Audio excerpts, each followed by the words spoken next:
WhatsApp guys, welcome back to another reaction video. आज की video थोड़ी सी आप लोग के लिए सेंसिटिव भी हो सकती है और बहुत कुछ पता भी लगेगा इस वीडियो के थ्रू, क्योंकि जो टॉपिक है वो है द कश्मीर फाइल्स। 19 जनवरी 1990 को आखिर ऐसा क्या हुआ था जो कश्मीरी पंडित्स को छोड़ना पड़ा कश्मीर। तो हमने मूवी देखनी है, मेरी थोड़ी तबीयत खराब चल रही है, तो जब ठीक हो जाएगी तो हम जरूर जाएंगे तब मूवी देखने। और पब्लिक का जो रिएक्शन आया मूवी देखने के बाद, बहुत ही मतलब हाँ, लोग बहुत इमोशनल भी इमोशनल हो रहे और हैं। हाँ। तो इस वीडियो के थ्रू बहुत कुछ पता लगने वाला है और ओरिजिनल वीडियो का लिंक डिस्क्रिप्शन में, अर्थ एडवेंचर्स इन हिंदी चैनल से बहुत अमेजिंग इंटरेस्टिंग वीडियोस बनाते हैं। तो देखते हैं उस दिन के बारे में किस तरीके से क्या कुछ बताया। 1 2 3। जहाँ शिव सरस्वती ऋषि कश्यप हुए वो कश्मीर हमारा था। जहाँ पंचतंत्र लिखा गया वो कश्मीर हमारा था। तू जानता ही क्या है कश्मीर के बारे में? दोस्तों, 19 जनवरी 1990 वो तारीख थी जब आजादी के बाद जवाहर टनल के उस पार लाखों लोगों को पलायन का दर्द झेलना पड़ा और ना चाहते हुए भी उन्हें टनल के इस पार से उस पार आना पड़ा। आपके दिमाग में आ रहा होगा ये जवाहर टनल क्या है? तो दोस्तों, ये टनल वो रास्ता है जो कश्मीर को जम्मू से जोड़ता है। लेकिन दोस्तों, उस दिन ये रास्ता किसी सरहद से कम नहीं था। इस टनल के जरिए लाखों कश्मीरी पंडित अपनी जान बचाकर कश्मीर से जम्मू के शरणार्थी कैंप तक पहुंचे थे। किसी दूसरी कंट्री में शायद ऐसा पहली बार हुआ था जब उस मुल्क की बहुसंख्यक आबादी को न चाहते हुए भी अपना घर बार छोड़ना पड़ा था। सवाल ये कि आखिर उस दिन ऐसा क्या हुआ जिससे रातों रात कश्मीरी पंडितों को अपना घर बार छोड़ने पर मजबूर होना पड़ा। जानना चाहते तो बने रहिए वीडियो के एंड तक। दोस्तों, हाल ही में रिलीज हुई मूवी द कश्मीर फाइल्स में कहानी नहीं बल्कि कश्मीरी हिंदुओं की उस सच्चाई को दिखाया है जिसको इतिहास ने हमेशा दबा के रखा था। खैर, अगर आप भी उन लोगों में से हैं जिन्होंने अब तक इस मूवी को नहीं देखा तो आज आप हमारी इस वीडियो को देख लीजिए, आपके रोंगटे खड़े हो जाएंगे। दोस्तों, ये बात सच है कि माइनॉरिटीज के साथ कई बार बहुत खराब व्यवहार हुआ है, पर यह भी सच है कि कश्मीरी पंडितों के साथ भी उतना ही खराब व्यवहार हुआ है, या कहें उससे भी ज्यादा। ऐसा लगता है हमारा सिस्टम खुद से ही डरता है, क्योंकि उन्हें यकीन है कि हम लोग अपने लोगों को बचा नहीं पाएंगे। इसलिए हम ये मानने से भी डरते हैं कि कश्मीरी पंडितों के साथ बुरा हुआ है। सोचिए, ये कहां से आया है जो कि बहुसंख्यक है वो पीड़ित नहीं हो सकता और अल्पसंख्यक गलत नहीं हो सकता? क्या हम ऐसा नहीं कर सकते कि लोगों को बहुसंख्यक और अल्पसंख्यक के चश्मे से देखना छोड़कर उनके लोकल और उनके मुद्दों को देखना शुरू कर दें? खैर, मुद्दे से न भटकते हुए आज आपको बताते हैं कश्मीरी पंडितों का पूरा सच, जिसको सुनने और देखने के बाद यकीन मानिए आपके होश उड़ जाएंगे।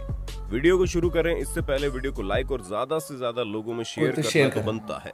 तो चलिए बताते हैं आपको कश्मीरी पंडितों की वो भयावह कहानी जिससे आपके होश न उड़ जाएं तो बात ही क्या है। दोस्तों, ये कहानी शुरू होती है राजनीति से और इस कहानी की शुरुआत होती है फारूक अब्दुल्ला से, जिन्होंने साल 1982 में अपने पिता शेख अब्दुल्ला के बाद सीएम के पद की शपथ ली। इसके बाद आता है साल 1983 जब फारूक अब्दुल्ला की नेशनल कॉन्फ्रेंस इंदिरा गांधी के कांग्रेस के खिलाफ चुनाव में उतरी और न सिर्फ उतरी बल्कि इलेक्शन को जीता भी। साल 1984 के लोकसभा चुनाव में फारूक अब्दुल्ला और इंदिरा गांधी की कड़वाहट और ज्यादा तूल पकड़ने लगी। इसी कड़वाहट का नतीजा था साल 1984 में कश्मीर का सत्ता परिवर्तन। दोस्तों, फारूक अब्दुल्ला के जीजा गुलाम मोहम्मद शाह ने नेशनल कॉन्फ्रेंस के 13 विधायकों को और कांग्रेस के 26 विधायकों को जोड़कर फारूक अब्दुल्ला को सत्ता से बाहर कर अपनी सरकार बनाई। इस सरकार का कश्मीर के लोगों ने जमकर विरोध किया और धरना प्रदर्शन किया गया। दोस्तों, शायद आपको ये बात पता भी ना हो, लेकिन कश्मीरी पंडितों पर सबसे पहले हिंसा का मामला सामने आया 1986 में ही, जब अयोध्या में राम मंदिर का ताला खोला गया। इसके बाद तुरंत अनंतनाग में कई कश्मीरी पंडितों और हिंदू मंदिरों पर हमला किया गया। दोस्तों, आप इस घटना से समझ गए होंगे कि कश्मीरी पंडितों को मारने का ये सिर्फ एक ट्रेलर था। 19 जनवरी को तो कश्मीरी पंडितों को खूनी फिल्म से रूबरू करवाया गया। खैर, आपकी जानकारी के लिए बता दें कि उस दौरान मंदिरों और मस्जिदों पर भड़काऊ पोस्टर भी लगाए जाते थे, जिसकी वजह से सरकारी ऑफिस में हिंदू काम करने वाले लोग मास कैजुअल लीव पर चले गए। अब घाटी में माहौल बिगड़ता देख 7 मार्च 1986 को गुलाम मोहम्मद शाह की सरकार को हटा दिया गया और इस तरह आजादी के बाद पहली बार घाटी में राष्ट्रपति शासन लागू कर दिया गया। वैसे आपको ये बात पता थी? कमेंट में बताना ना भूलें। दोस्तों, घाटी का माहौल बिगड़ने में सबसे ज्यादा जिम्मेदार साल 1987 के विधानसभा चुनाव थे, जी हाँ दोस्तों, इन चुनाव से ठीक पहले फारूक अब्दुल्ला ने कांग्रेस से हाथ मिला लिया, जिसके बाद फारूक अब्दुल्ला कश्मीर में रह रहे लोगों के नजरों में ऐसे नेता बन गए जिन्होंने कांग्रेस के आगे खुद को समर्पण कर दिया। अब ऐसे में नेशनल कांग्रेस और नेशनल कॉन्फ्रेंस के गठबंधन के सामने मुस्लिम यूनाइटेड फ्रंट राजनीतिक पार्टी बनकर लोगों के सामने आया, जिसने इस गठबंधन की मुश्किलें और ज्यादा बढ़ा दी। जीतने के बावजूद अलगाववादियों ने अब गठबंधन की सरकार पर आरोप लगाना शुरू कर दिए। धीरे धीरे घाटी में कट्टरवाद फैलना शुरू हो गया। इसके बाद साल 1988 आते आते सिनेमा घर, पार्क, ब्यूटी पार्लर सब कुछ आतंकवादियों के निशाने पर था। चुनाव की आड़ में अलगाववादियों ने इस्लाम खतरे में है, इस्लाम खतरे में है का नारा लगाना शुरू कर दिया। वहीं दूसरी तरफ JKLF ने कश्मीर छोड़ो का नारा भी बुलंद किया और ये वही दौर था जहां से शुरू हुआ हत्याओं का सिलसिला। दोस्तों, क्या आपको पता है कश्मीरी पंडितों में सबसे पहले किस पंडित की हत्या की गई? नहीं जानते तो कोई बात नहीं, हम बताते हैं, लेकिन उससे पहले चैनल को सब्सक्राइब और वीडियो को लाइक कर देना। साल 1989, तारीख 14 सितंबर। इस दिन हत्या हुई भाजपा के अध्यक्ष और वकील टीका लाल टपलू की। इसके बाद 4 नवंबर 1989 को JKLF के मकबूल भट्ट को फांसी की सजा देने वाले न्यायाधीश नीलकांत गंजू को भी मौत के घाट उतार दिया गया। आपको शायद पता भी होगा कि इन हत्याओं की जिम्मेदारी खुद JKLF ने ली थी। दोस्तों, आप यकीन नहीं करेंगे, उस वक्त मस्जिदों में, सड़क पर, गलियों में हर तरफ एक ही नारा दिया जाता था, रालिव गालिव या चालिव। आप जानते हैं इसका मतलब क्या होता है? दोस्तों, इसका मतलब होता है कि हमारे साथ मिल जाओ या मरो या फिर भाग जाओ। आलम यह था कि 8 दिसंबर 1989 को तत्कालीन VP सिंह की सरकार में गृह मंत्री और मुख्यमंत्री मोहम्मद सईद की बेटी का अपहरण JKLF के आतंकवादियों ने कर लिया, जिसके एवज में सरकार को ना चाहते हुए भी JKLF के बीच 5 आतंकवादियों को छोड़ना पड़ा। दोस्तों, उस दौर में सरकारी जॉब करने वाले हिंदू आतंकवादियों के निशाने पर थे। उस वक्त हालात इतने नाजुक और खराब परिस्थिति में थे कि 4 जनवरी 1990 को हिजबुल मुजाहिदीन की ओर से उर्दू अखबार, जिसका नाम आफ्ताब था, उसमें एक विज्ञापन प्रिंट की गई। उस विज्ञापन में लिखा था, कश्मीरी पंडित यहाँ से चले जाए नहीं तो अंजाम बुरा होगा। अखबार में बिगड़ते हालात को देखते हुए 19 जनवरी 1990 को जगमोहन को फिर से जम्मू कश्मीर का गवर्नर नियुक्त किया गया, जो इससे पहले 1984 से 1989 तक जम्मू कश्मीर के गवर्नर रह चुके थे।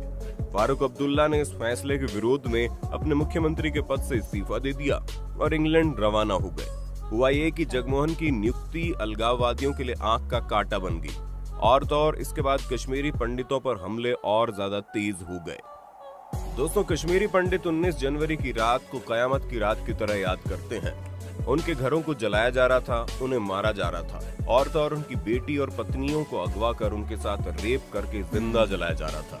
यही वजह थी कि दोस्तों 19 जनवरी 1990 को कश्मीरी पंडित रातों रात कश्मीर छोड़ने पर मजबूर हो गए। दोस्तों, उस रात घरों में सामान बिखरा पड़ा था। गैस स्टोव पर देगचियां और रसोई में बर्तन इधर उधर डले हुए थे। घरों के दरवाजे खुले थे। हर घर में ऐसा ही समा था।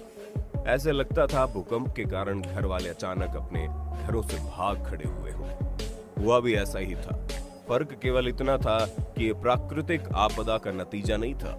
दोस्तों, सिर्फ एक रात में करीब 1-2 नहीं, 1000-1500 नहीं, बल्कि 2.5 लाख से लेकर 3 लाख कश्मीरी पंडित घर छोड़कर भाग गए थे। अगर आंकड़ों से कश्मीरी पंडितों का दर्द बयां हो पाता तो जरा इसे समझिए। 20वीं सदी की शुरुआत में लगभग 10 लाख कश्मीरी पंडित थे और आज की तारीख में 9000 से ज्यादा नहीं है। 1941 में कश्मीरी हिंदुओं का आबादी में हिस्सा 15% था।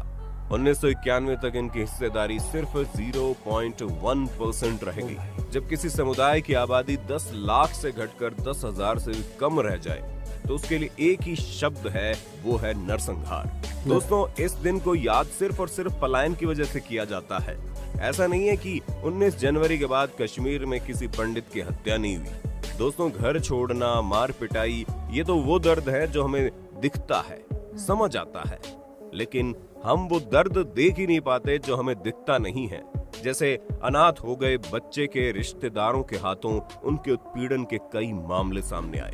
1990 से 1997 के बीच करीब 800 बच्चे मेंटली बीमारी से पीड़ित पाए गए। इतना ही नहीं दोस्तों, महिलाओं के हालात तो पलायन के पहले भी खराब थे और बाद में भी। उनके ऊपर फिजिकली और मेंटली इतना ज्यादा प्रेशर था कि इन महिलाओं का मेनोपॉज 40 साल की उम्र से पहले ही हो गया।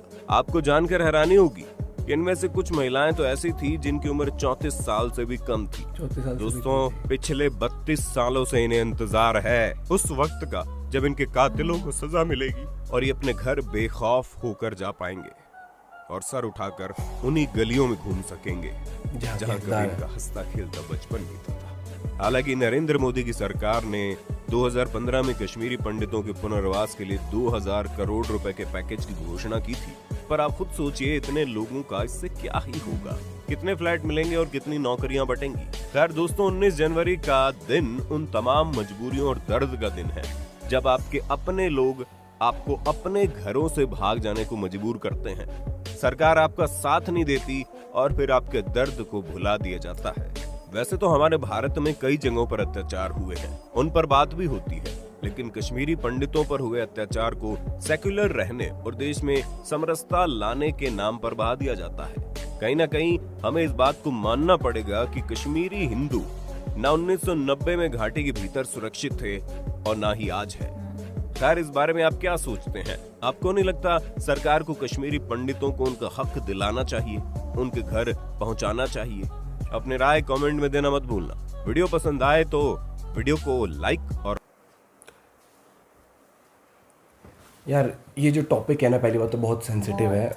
द कश्मीर फाइल्स को लेकर, चाहे मूवी वाइज भी कहो, अगर कश्मीर भी मैं एक नॉर्मल मतलब देख के भी ना ऐसा डर लग रहा था कि मतलब इमेजिन भी नहीं कर सकते कि क्या माहौल था। हम तो सिर्फ सुन पा रहे हैं, सुना है अगर और एक नॉर्मल एज ए स्टोरी देखा है कि भाई जितना भी हमने मूवी देखी, वीडियोस में छोटी मोटी क्लिप्स देखी, लेकिन जिनके साथ ये हुआ होगा उस माहौल में, मतलब डर, मतलब आप अपने घर के अंदर ही डर महसूस की गेट खोल दिया, कौन हो आपके गेट के बाहर। आप इमेजिन करो, आप अपने घर में और आपको ये डर है कि मैंने गेट खोल दिया, क्या हो सकता है मेरे साथ, घर में कोई जबरदस्ती घुस सकता है वो, और नारे लग रहे थे कि या तो हमारे साथ शामिल हो जाओ या फिर छोड़ के चले जाओ। बहुत बुरा हाल था, बहुत बुरा हाल था। और कहीं ना कहीं मुझे लगता है कि यहाँ पर ना एक देश, पता है, ह्यूमैनिटी जो होती है, ह्यूमैनिटी कहीं ना खोती जा रही है।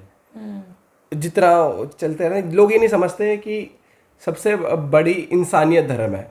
कोई धर्म इंसानियत से ऊपर नहीं हो सकता। मतलब एक देश है, उसे एक देश ने उसमें इतने सारे वो कर दिए हैं कि लोग आपस में ही लड़ मर रहे, देखा तूने इतने ज्यादा। लेकिन ये तो इंसानियत से ऊपर कुछ नहीं होता, ये चीज मैं कहूँगा सबसे पहले तो। और लोगों को ये समझना चाहिए, किसी भी चीज का सोल्यूशन लड़ाई नहीं होती है, किसी की हत्या नहीं होती है, किसी पे अटैक करके नहीं होता। धर्म वाली चीज तो बिल्कुल भी नहीं होनी चाहिए कि ये हिंदू है, ये है, या इसको इस वजह से मार दो। बहुत ही मतलब सच में बहुत गलत हुआ था ये। सच में मूवी जो आई है यहाँ पर एक इंसान के लिए भी कहूँ ना, एक इंसान चाहे वो घर उसका, चाहे इंडिया में कहीं भी या किसी भी देश में हो, उसको अपनी जगह से हटा देना बहुत कहीं का भी इंसाफ नहीं है मेरे हिसाब से तो।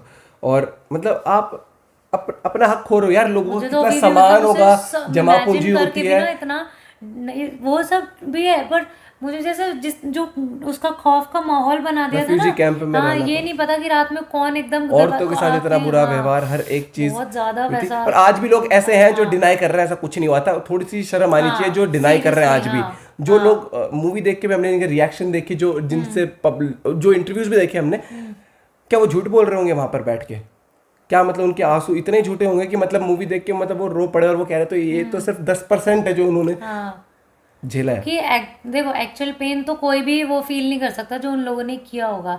अब उनके कुछ रिलेटिव है, दोस्त हैं, रिश्तेदार है, वो बताते हैं कि हाँ ऐसा हुआ था।